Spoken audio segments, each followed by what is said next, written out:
to another episode of the Being and Doing podcast, where I try to bring you the stories of the unique individual that are all around us. And tonight, I'm very happy to have an extremely special person, Dr. Wendy Behary. Correct me if I'm mispronouncing your that was perfect. Thanks.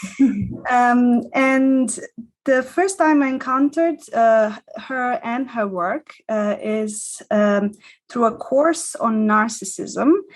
And there are many people that talk about this topic, but there was one thing that was really impressionable for me about Wendy, which is that she embodied the empathic strength that is required to deal with narcissistic individuals. And I think this is the thing I really wanted to explore and to learn from. And also referring to the book, I think this is the Jedi Force used for good. And I'm really curious to hear more. So welcome, Wendy. Thank you, Alexandra. It's a pleasure to be with you. Thanks for having me. So I would start with a question of which are some nouns, adjectives, which you describe yourself with? Describe myself? Mm-hmm. Okay. That's a different starting question than I'm used to, but let's see. I am a person who is incredibly curious. I am someone who likes a challenge. And I think that's why I ended up working with narcissists, because I was curious and I liked the challenge. I am creative and I'm in some ways I'm very flexible. In other ways, I can be very rigid in terms of my high standards and expectations of myself, where I can be rather tough. But I can also be flexible in my creativity to sort of think outside the box when it comes to strategy. I probably work too hard. I don't know what the adjective is for that, workaholic, I guess, but probably working a little bit too hard these days. But, I think mostly I'm a person who's just, kind of always fascinated by the human condition. And it's what's made me so passionate about my work and so passionate about this subject, and this particular complex personality type that I've been working with for almost 30 years. And so there are many things I want to start on, but let's start with narcissism because it's the big topic in the room. What is narcissism? Let's just make it really simple. Well, the word narcissism is really a shortcut for narcissistic personality disorder. So we use it as just sort of an easier way to describe this personality type that happens along a spectrum, like most personality disorders, where anything from the more benign to the more malignant types of narcissism. But very simply put, narcissism, we think of someone who is quite profoundly self-absorbed. It's very important for them to win approval, to make a good impression, to get a lot of audience attention and applause, overtly and covertly, because there are really two types. They can be controlling, they can be charming, they can be very demanding of themselves and others. The hallmark, I guess, way of looking at them is that they are highly entitled to have what they want, do what they want, make the rules, break the rules. They tend to be low in empathy, not impossible. I'll debunk that myth. Not impossible for them to learn how to develop those capacities within themselves, but they are low empathy, low remorse, low accountability. They're tough people to work with because at the core there's so much insecurity, but what you see in front of you is usually this very overcompensatory way of being. I'm curious. So many relationships are co-created, and I'm curious, when you sit in front of someone who is a narcissist, what is it that happens inside of you? Many things, depending on how you yourself are put together. I mean, when in the early days of my career and in my own personal life, even sitting with someone who was narcissistic could really raise those old feelings of, it's time to give in. I have to avoid this. I have to find a way out of this horrible feeling that I'm having inside, that maybe I've done something wrong, or that I'm going to get into trouble, or it's dangerous. We can find ourselves being reduced to coping strategies we may have used when we were very small. Like I always tell my colleagues when I'm teaching them, I found myself apologizing for things that weren't my fault and not holding the client accountable. I mean, I learned a lot by making a lot of mistakes and by being very curious. But I do think what we tend to feel most of all in the company of a narcissist is you feel erased. So you feel as if all they're looking at is the reflection of themselves in this thing that becomes like a mirror on you, and they don't really see you. So you become a bit invisible. And many personality behaviors are described as narcissism. And I guess there are many times that these are mixed and not very developed. So we put everything into the same box and label them kind of devil. And I'm curious how much people actually comes to you, which is labeled as narcissist, but then is actually having another label or something else happening. It certainly does happen. I mean, I think that we're living in times when the word narcissism is ever so popular. And so anyone who shows any sign of anger, frustration, impatience, showing off, being self-centered is immediately tagged with the label narcissist. That's not true. I mean, it's a narcissistic trait, perhaps. There might be a feature, it may be a mood or a phase, but it doesn't make for a personality, a type of personality. So, yeah, I mean, it's just become a word that's a bit overused, in my opinion. And yet, it's also important that people are able to discover and identify and understand more about this very complicated personality type that can do a lot of harm in relationships. So, but we have to be careful not to jump to conclusions. And that harm which you're describing, I think it's also important to acknowledge what is the impact of a narcissist in a long-term relationship.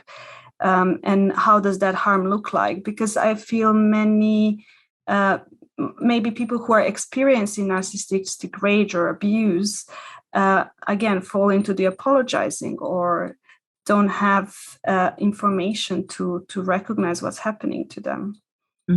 Yeah. I mean, that's ever so true, Alexandra, that so many people don't see it as it's kind of sneaking up. The person that you met who was quite present in the courtship, or at least seemed to know how to say all the right things and do these things that were heroic and be very charming, and is suddenly now missing.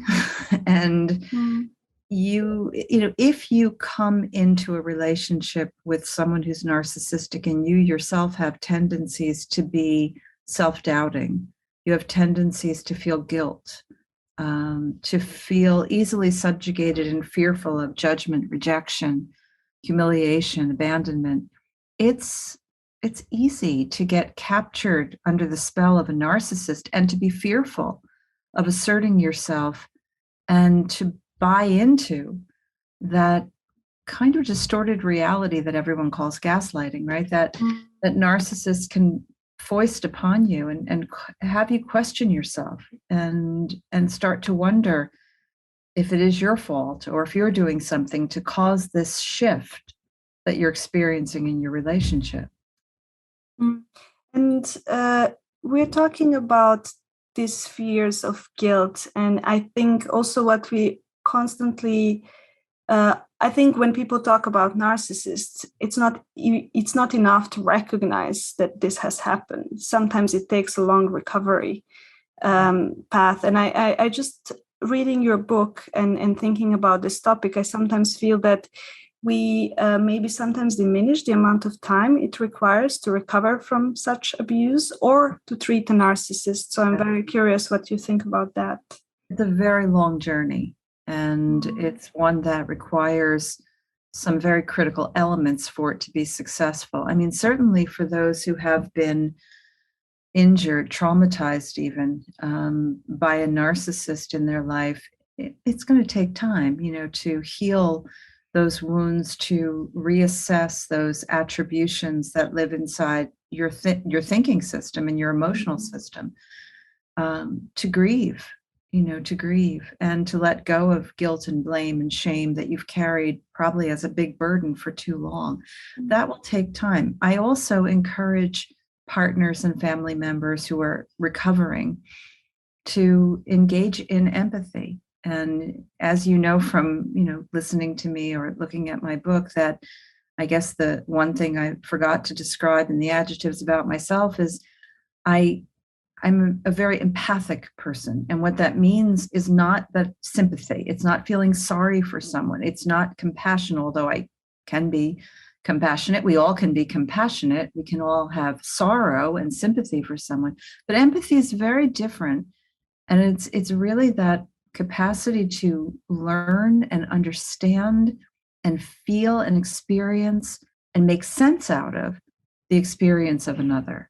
It doesn't mean you support it. Doesn't mean you agree with it. Doesn't mean you endorse it. I don't endorse the behaviors of my narcissistic clients, but I understand how they became the way they did. And that's empathy. And I think the more wisdom we develop around narcissism, the more we get it, the more we free ourselves. So when I'm working with someone in recovery, I want to help them to learn all they can about this personality, because the more they can see it and understand it, the more they can see this wasn't about me. Yeah. I didn't make this happen. I didn't cause the angry outburst. It's not my fault that there was sexual addiction. It's not my fault that there was gambling and spending money. It's not my fault that there was control and distorted behaviors. And actually that compassion and that distinction between sympathy and empathy, actually I'll take one step back. I think the importance of recognizing that this is not me, but observing that this image is projected on every person can be helpful.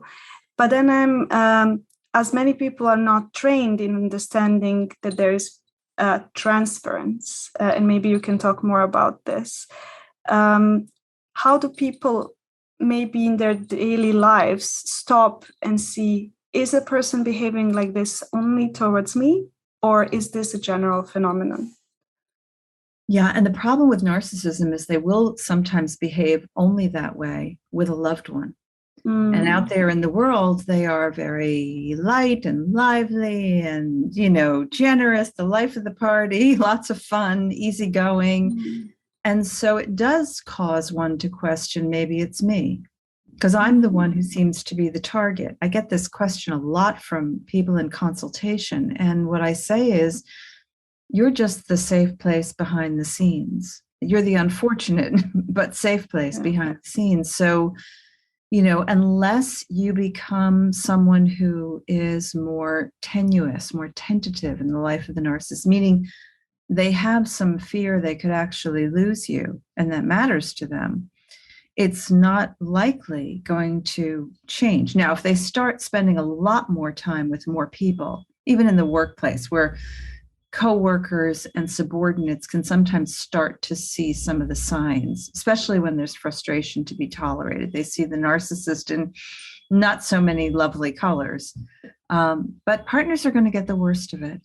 And that's the hard part of being able, again, the more you understand about how narcissists are put together, their origins, their makeup, their temperament, the greater the possibility for knowing that you're not causing this, and there's nothing you can do to change it. You can have maybe some influence over the decisions they're making or influence them to get help, but you can't change their personality.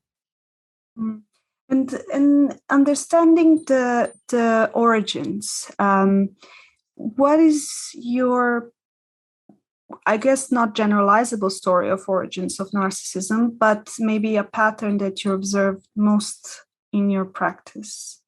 Yeah, the most typical origins of narcissism, and we always take this into account with temperament. And we have to assume a lot of things when it comes to biology because we don't have all of that information. So we look for patterns and trends based on stories that have been shared with us in the early assessments. Based on stories we may have heard from siblings and family members when we have the chance to meet them. But it's a kind of, I'll say, anecdotal impression on my part. But I do believe that narcissists probably have, as children, very sensitive temperaments, impulsive temperaments. And that impulsivity and sensitivity meets an environment where the caregivers in that environment are not fully equipped. Not that they're bad people, but that as parents, as caregivers, whether it's teachers or grandparents or whoever's the primary caregiver for this particular little one, is not equipped to provide the kinds of limits, the kind of discipline, the kind of frustration tolerance, the kind of empathy and affection and unconditional love that this little child needs for a number of different reasons. And so what you find with narcissists in their early years is that they're missing some things like unconditional love. There's a big emphasis on perform, do well, be the best, be the best, be the best. They are usually the child who was selected as having some gift, some talent, some special intelligence, someone who was going to make their family look good, someone who is going to follow the legacy of the family. So there are great burdens placed upon them as children with very little support in some cases. Now, there are the cases of the purely spoiled child who has just no limits and is completely indulged. But even still there's a level of deprivation because they are being deprived of the necessary discipline to prepare them to live in a world where other people exist, and people have to take turns and respect each other and care about each other. So I always say, narcissists are really good taskmasters.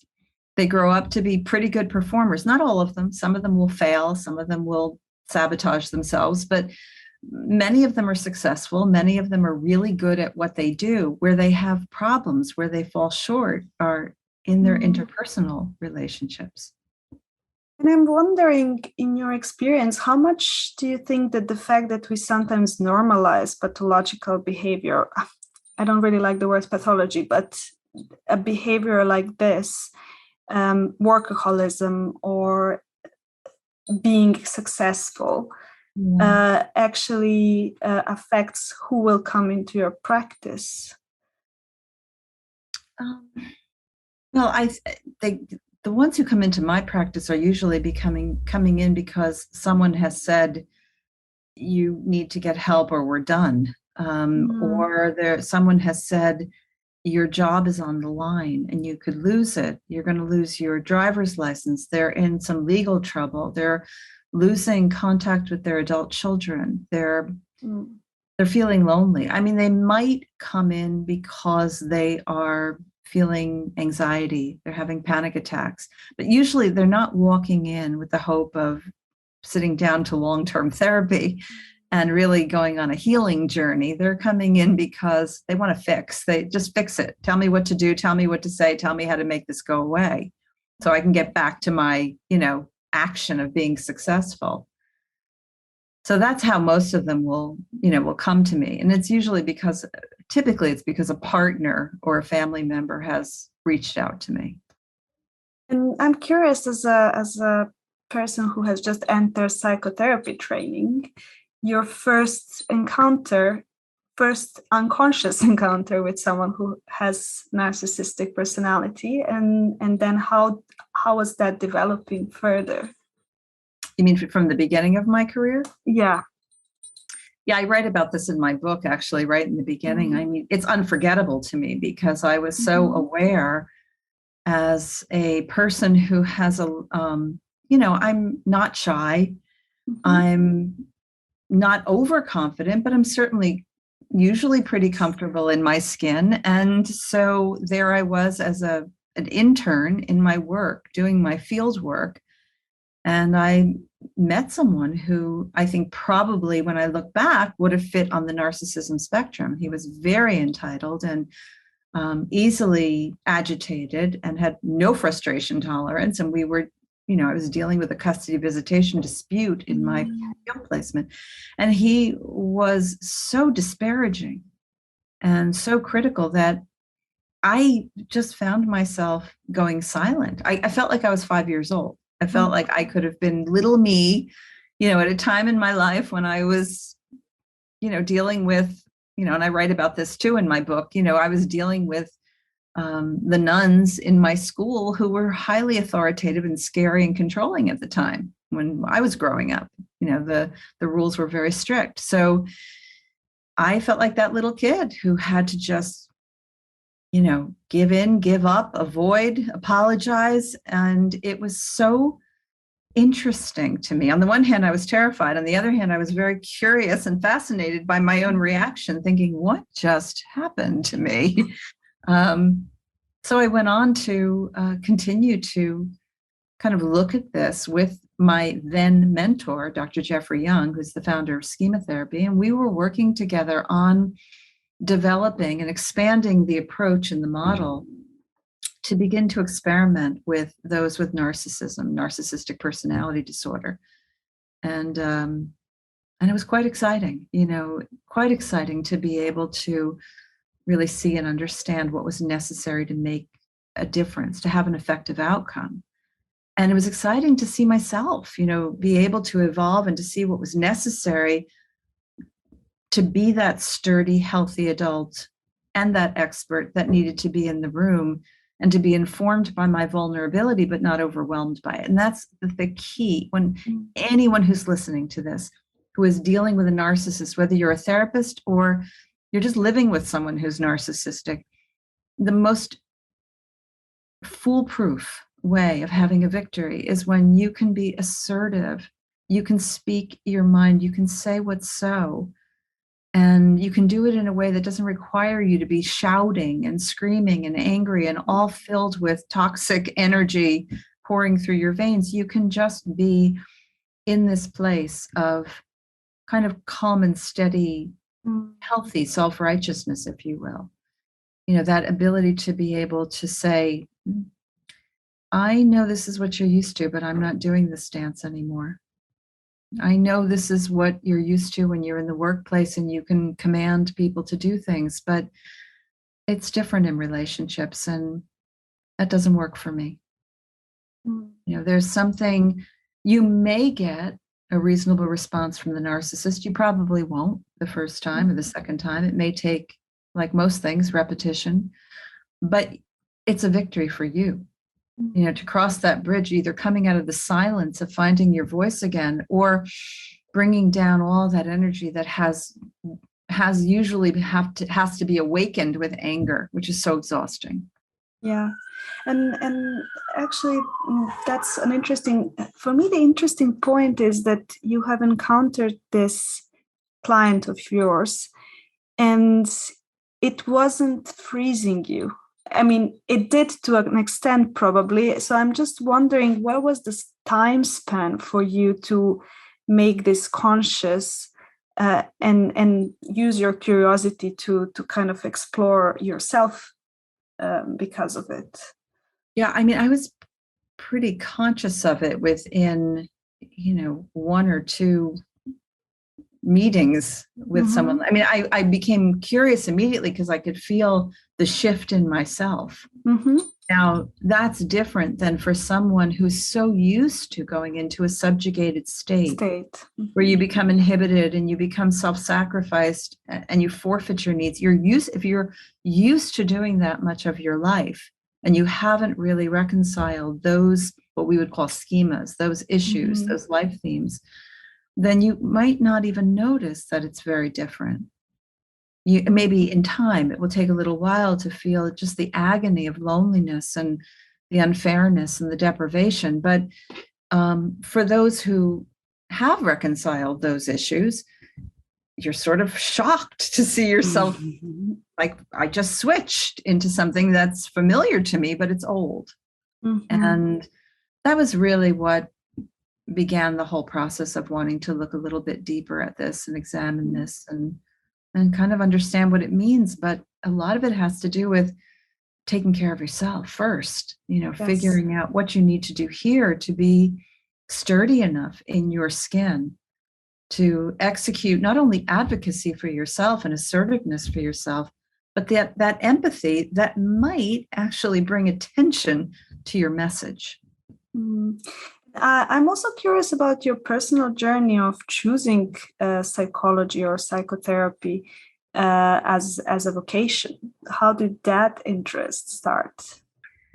It really wasn't something that I thought about initially. I mean, I never really set out in graduate school thinking I want to be a therapist. I mean, what I loved was the idea of systems. So I started out in sociology, looking at systems, looking at culture, looking at the integration of, the individual, and then the individual within the family, the individual within the larger society. I was very fascinated. I was also very interested in where people spend most of their time at work and workplace culture and how to improve our mental health and well-being in a workplace culture, the dynamics of relationships. So that was really where it started. And I was pretty much interested in group work and the power of group work.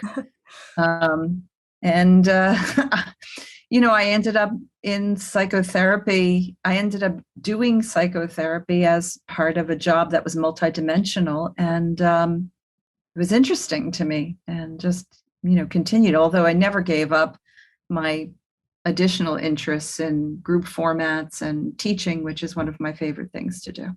So now I'm really curious because there's a level of synchronicity. Like 2 days ago, I had, these thoughts of group and group work because of my group process. And so I'm now curious, what drew you to the group process, and what kind of group process do you like to be part of or think about? Well, I mean, again, if we go back to the word empathy, there's no better place to sit and feel validated and understood and seen and known, where there's opportunity for healing, for being drawn out of your hiding places, than when you're sitting in a group. Group dynamics are so beautiful and so powerful and so healing. And it can be even a faster way of kind of getting to your destination of well-being when you're sitting in group. It's hard. Most people will shy away from it, but it's just a wonderful modality for change.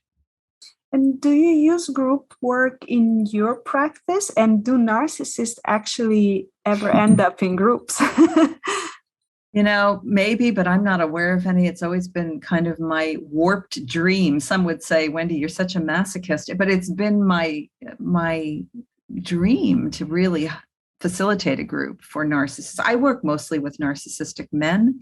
And so I think in fairness, I would probably need to have a co-leader, as we often do in schema therapy anyway, but I would have a co-leader who is male alongside me as a group leader. But I do run groups. I have one now that's online, but I've been running groups for years for partners of narcissists, family members who are dealing with narcissists, and that's an ongoing group. And in terms of schema therapy and how it relates to group work, so I'm coming from the Gestalt field, so I know how that group process looks like. So I'm curious, what does the group process in schema therapy entails?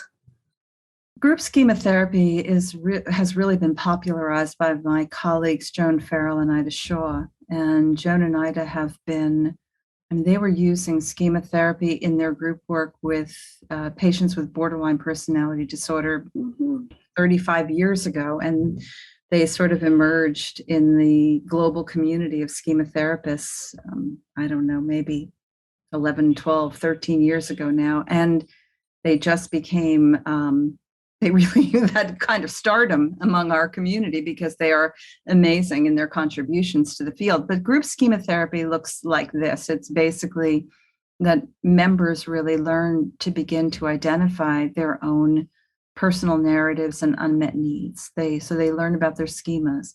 They can see how what they've learned in their early lives has led them to develop certain coping styles and coping modes that may have been adaptive when they were little, but have become maladaptive over time. So it's the same thing we would do in individual work, except the group is doing it together. And each in group, you have the opportunity to be able to look at a fellow member in the group and say, it feels like you just went into your hiding place behind the wall, your detached mode.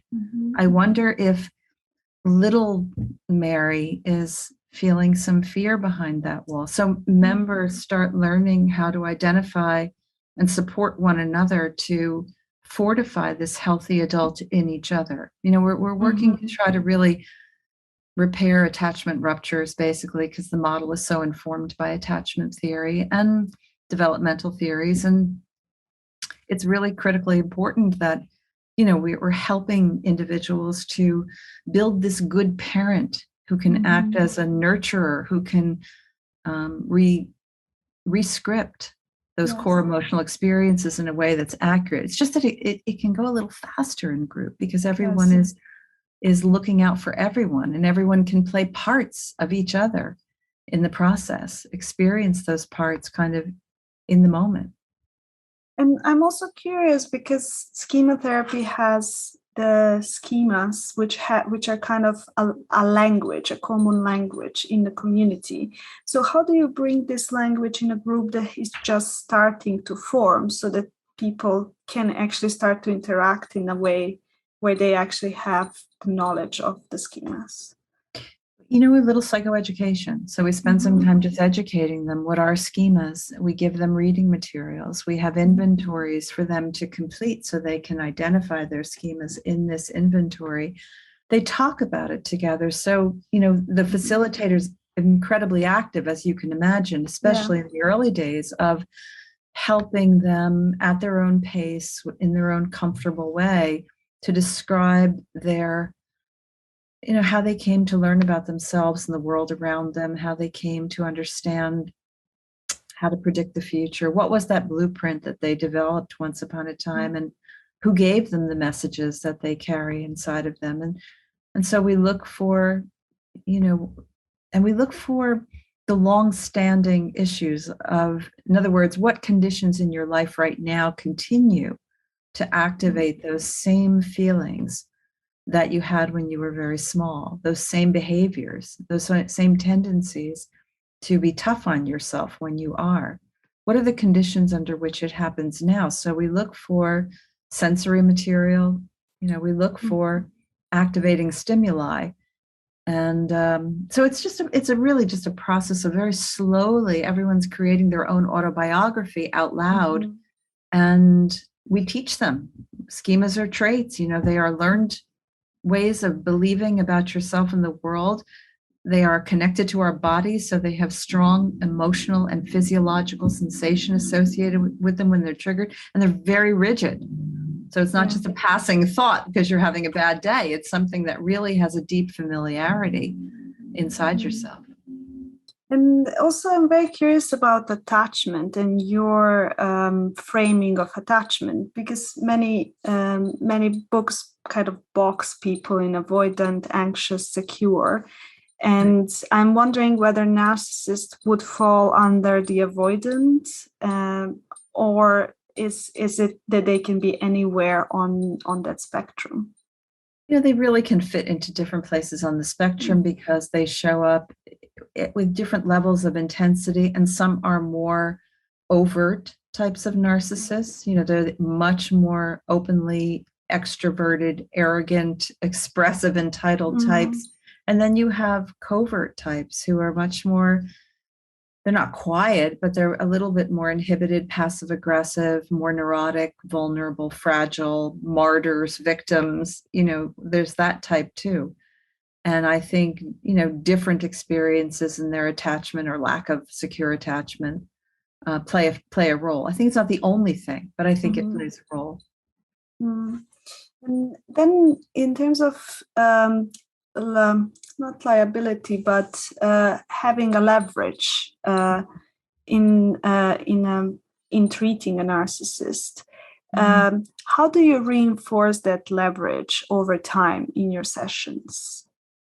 Yeah, leverage is very important. This is a great question, Alexandra, because without leverage, you can't have treatment with a narcissist. So there has to be some kind of a meaningful consequence, some kind of a high stake, something they don't want to face, or you won't have treatment. They don't usually come in with incentives because narcissists often feel entitled to get what they want. But when there's something they don't want to experience, your chances become higher of getting them into treatment and holding them in treatment. Over time, what becomes the leverage is the connection to the therapist. So that connection, especially in a needs meeting model like schema therapy, because we are helping them to begin to absorb, take in, and feel what it's like to be unconditionally cared for as a little child. We use the imagination. We do a lot of imagery for rescripting and reparenting. And once that starts to actually feel good, though they may not be admitting it, there is some leverage right there in your bond with them in the treatment room. And also there is one thing that I remember my therapist telling me, that narcissists are personality that has never been born. And there's where somehow the empathy comes from me. Although they look like very confident, very strong, actually they're not really in touch with their needs. It feels like what they are really comes from the inside and from the outside, and there is no the inside out part. So I'm wondering, can we maybe paint this image of that part of the narcissist, because people usually are maybe intimidated by the success, but they don't see this other part. Exactly. And again, that goes back to the idea of understanding and knowledge. The more you understand, the less intimidating they become. There was a very interesting study done not very long ago. It's called diffusion tensor imaging, and it's like an fMRI scan, except that it looks more at connectivity regions in the brain. And what was so fascinating about it was that the people with the lowest connectivity in the parts of the brain that would look at confidence and self-concept and self-assertiveness was very low, the lowest in people who had diagnostic narcissistic personality.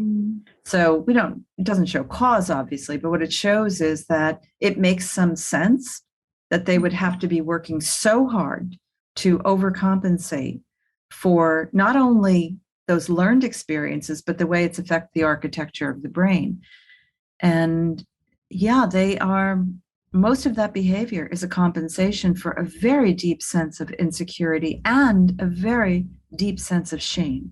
So if you think about a little child, little tiny children who all need to be able to show fear and cry and reach for comfort and be cared for, and you have this child who's been appointed the grown-up way before their time, who is told that they are weak when they show emotion, or they're just ignored when they do it, or they are feeling used as some kind of a surrogate for a parent who's depressed and needs that child to be sort of the entertainer for them, the comfort for them, the trophy for them. The child feels basically manipulated and insecure about their own longings. And so it's that battle to push all those very innate emotions and needs behind the rock and be able to show up as someone who's really super strong and super powerful. And they get jobs and positions often in politics, in their careers, in their work, in their athletics, where they are very super powerful, right? So mission accomplished in that regard. But there's so much insecurity underneath. So it's like a lot of noise with a lot of hollowness and pain that they're not even aware of. Not even aware of. And that word awareness, I was just thinking that the next question would be, how does a self-aware narcissist look like?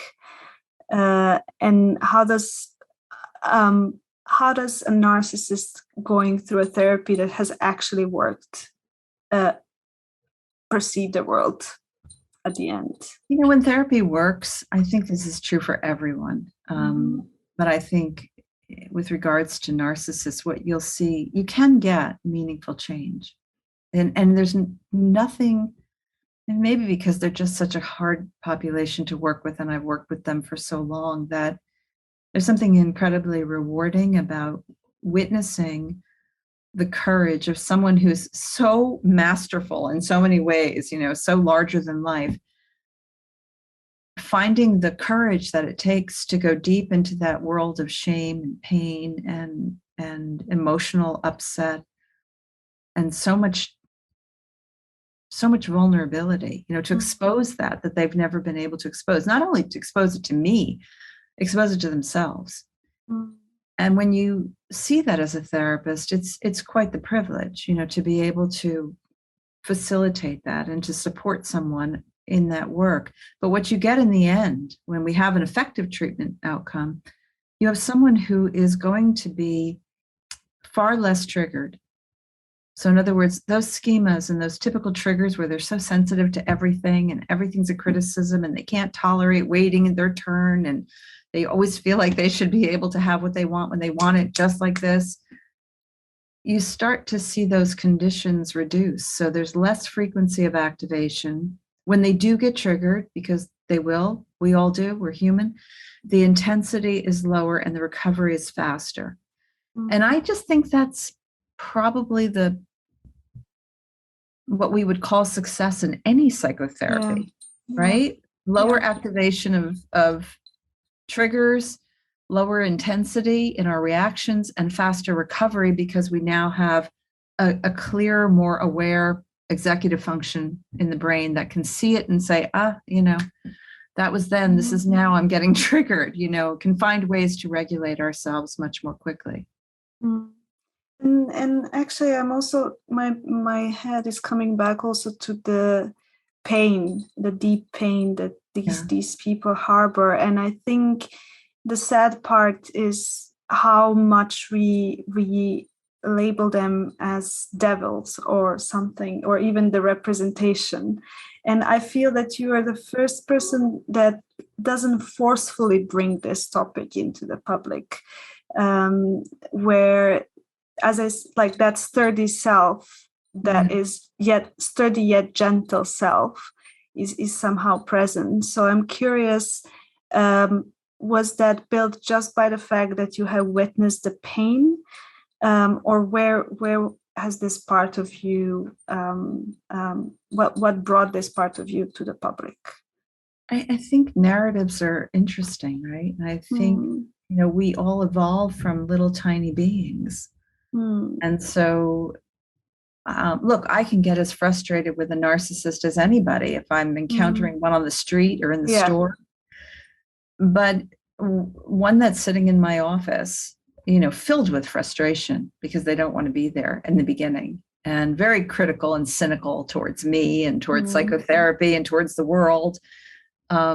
Right now, I can be amused by it because I'm so used to it. In the beginning, it would be a bit scary and intimidating. But, when you see that child, when you look behind the scene, you look behind this, what some call the monster, the devil. I don't see a devil. I see someone who is not behaving very well, who can be very hurtful, very off-putting, can do great damage to people in their lives. They're also doing damage to themselves. It's just a slow burn. It will, in time, they'll be lonely souls. But, and they don't know how to have intimacy, really in a true, profound way. And that's very sad to me. I think, though, that when you encounter the child, when you meet the child in the imagination, when you see the child in photographs, which I use all the time in treatment, I have them bring me photographs from their childhood.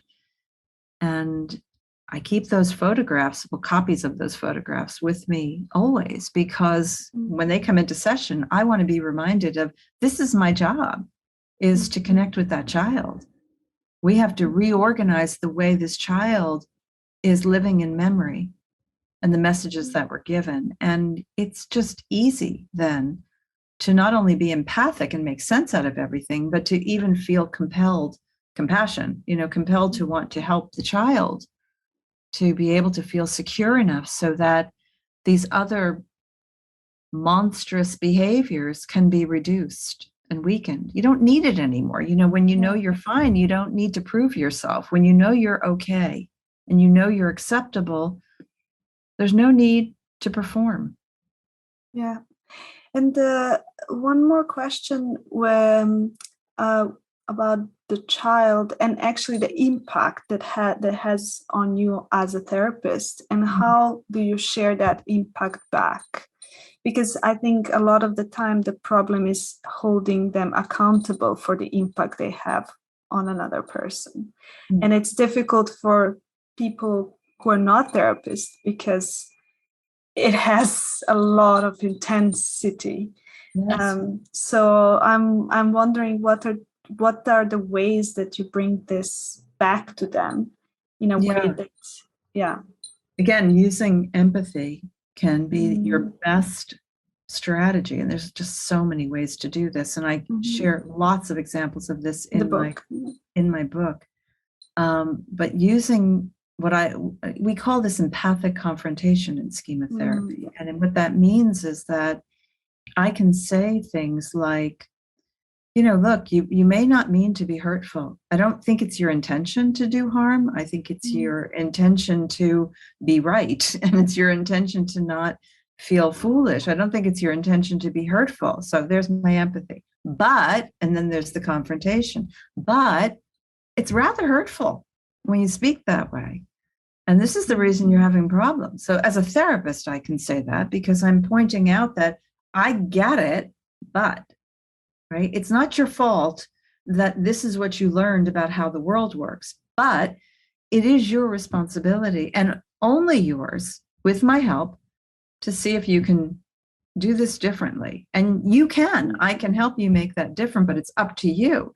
So it's always the understanding with confrontation. When you add empathy to it, you eliminate, in many cases, all the other defensiveness and distractedness and the argumentativeness.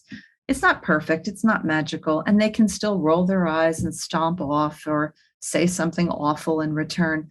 Again, it's going to take repetition to build this new bridge, build this new highway in the brain, really. And that means being able to remain very sturdy in your own conviction and very knowledgeable about what you're up against, because it is hard. It's really hard. And lots of people will say to me, oh, Wendy, my narcissist would never listen to those words. They would just interrupt me and knock me right over, not literally, but, just. And I say, it's okay. Say them anyway, because there's no loss in you feeling yourself saying what's so, in you standing up and being an advocate for yourself, in you, as I like to say, dropping the seeds in the soil and just changing this whole dance and watching and seeing if you can get any leverage out of that. And if not, you have a more informed choice that you can then make about this relationship and how you proceed. You want to do that from your healthy best self, right? When we make choices from our healthy best self, which is well informed, it feels so much better than when we're doing it reactively. But I think empathic confrontation is one of the finest strategies and experiments that you can conduct when you're dealing with a narcissist. Yeah. And in the interest of time, I would just go for a last question in terms of the success rates and also letting go of clients that you don't have leverage of. And although you're an experienced therapist, does this still happen to you? And in what amount? Your success rate is just going to depend so much upon, the consistency of therapy, the model that you're practicing, the leverage that you have, the sturdiness that you can feel in yourself and you can maintain, because it's hard work. It's hard work. A lot of therapists say, no way, no thank you. I'm not interested. It's very difficult. You have leverage and then you lose leverage, because they know how to talk their way out of it with their partners. They know how to buy their way out of it when it comes to buying favors from people, even legal situations. So you can lose leverage. that you may have had in a very strong way. Mm. But you can have success, as I mentioned before. I will suspend or terminate therapy if I don't have consistency, because narcissists will be very notorious for, I have to leave early. I can't make the next 2 sessions. I have business. I have this. And so you want to have very clear policies around, showing up, participating consistently, because otherwise it's a setup for failure. Mm-hmm. And talking about the hard work, actually, I remember the impact a group can have on me and on my body. And I'm just wondering, what is your self-care routine when there is this impact, and what do you do to ground yourself? Well, I think as therapists, we all have to be engaged in self-care, because we are exposed to so much pain. We're just exposed to a lot of pain, whether it's our own personal activations because you're sitting with a narcissist, or it's your personal activations because you're sitting with someone who's dealing with a betrayal and it's traumatic, and you remember having lived through that yourself, perhaps, or a health crisis that you've lived through yourself.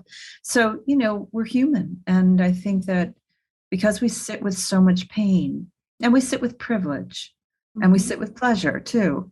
So it's all there, but it's a lot of mind energy, a lot of mental and emotional energy. Do the things that you can do in your off time to, get that breath and that balance and that nourishment for your body and your mind that is necessary in preparation for going into any session with a narcissist. I always take a few moments to be with little Wendy.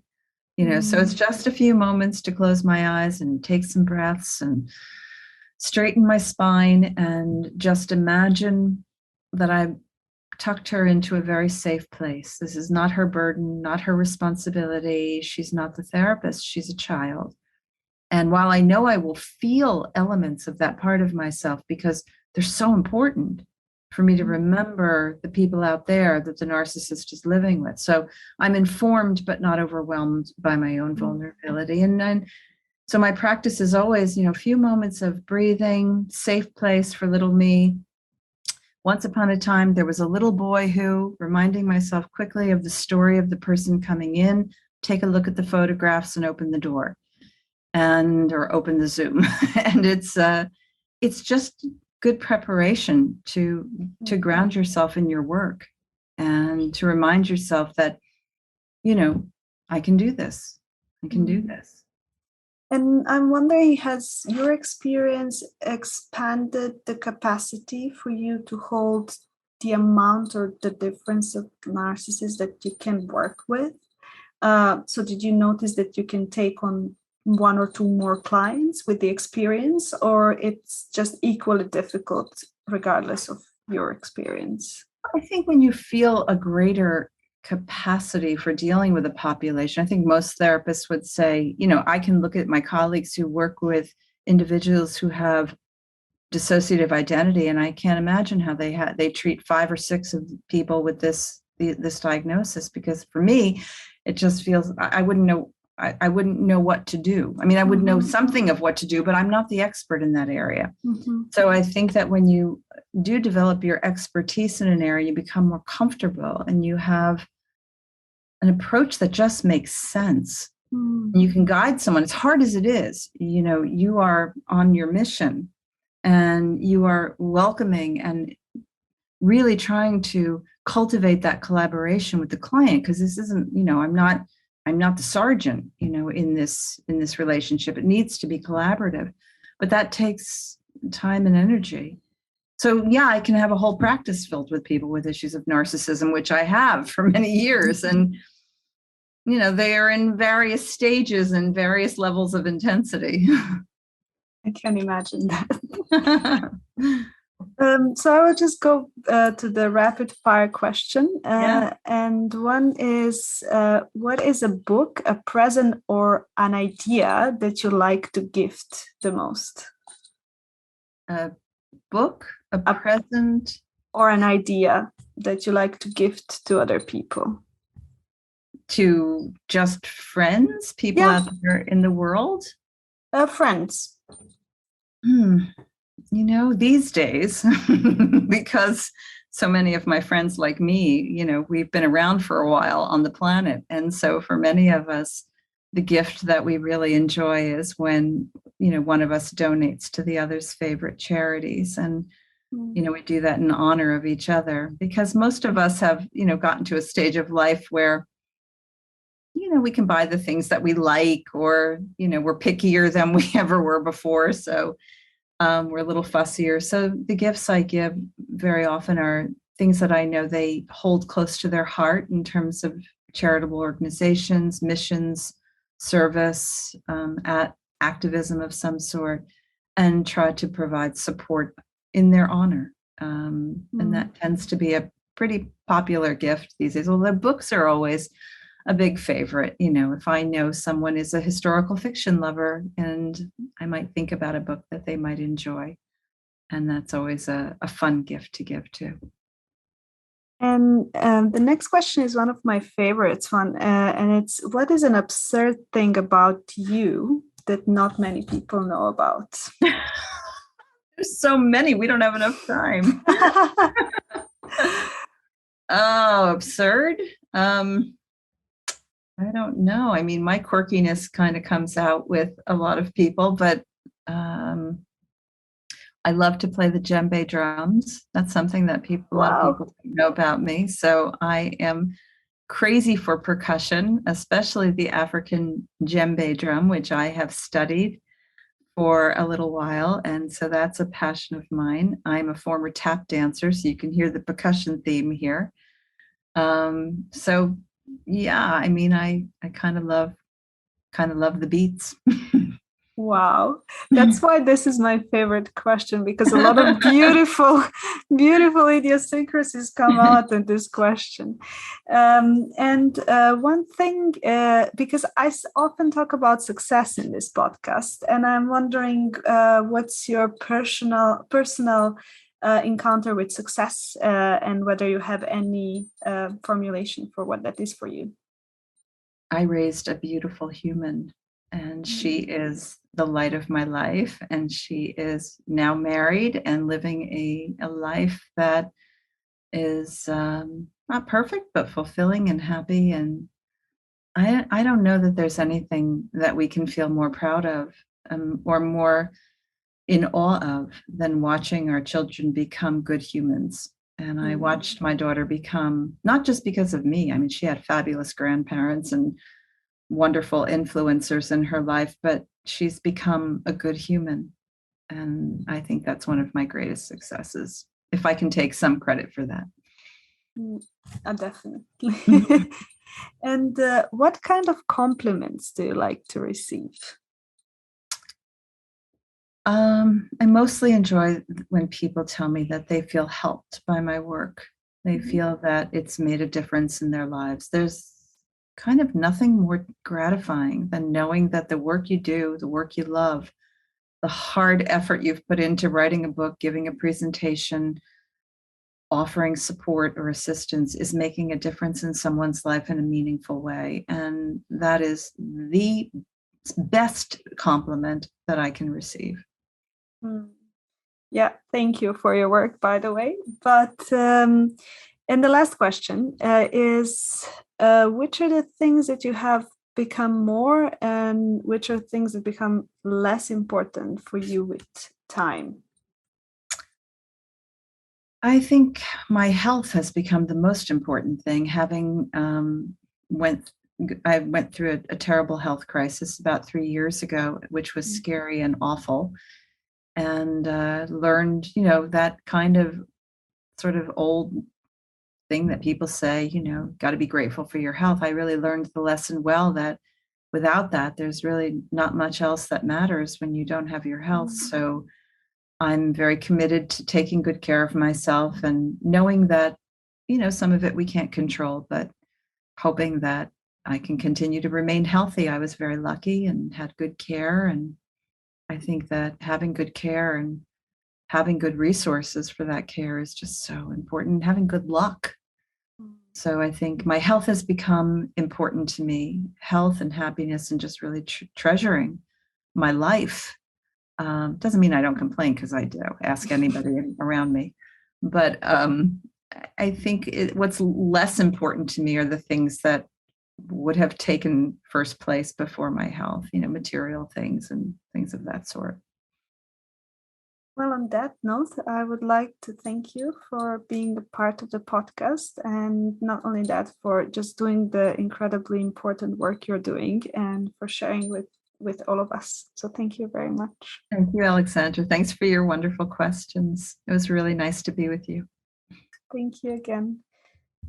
You have just heard the story of Wendy Behary, a practicing schema therapist with more than 30 years of postgraduate experience and the founder and director of the Cognitive Therapy Center of New Jersey and the Schema Therapy Institute of New Jersey, NYC, and DC. Her private practice is primarily devoted to treating narcissists, their partners, and people dealing with them. She's an author of a widely known book on narcissism, and you can reach her on her webpage www.disarmingthenarcissist.com. Thank you for joining me on this journey, and I hope you're enjoying the process.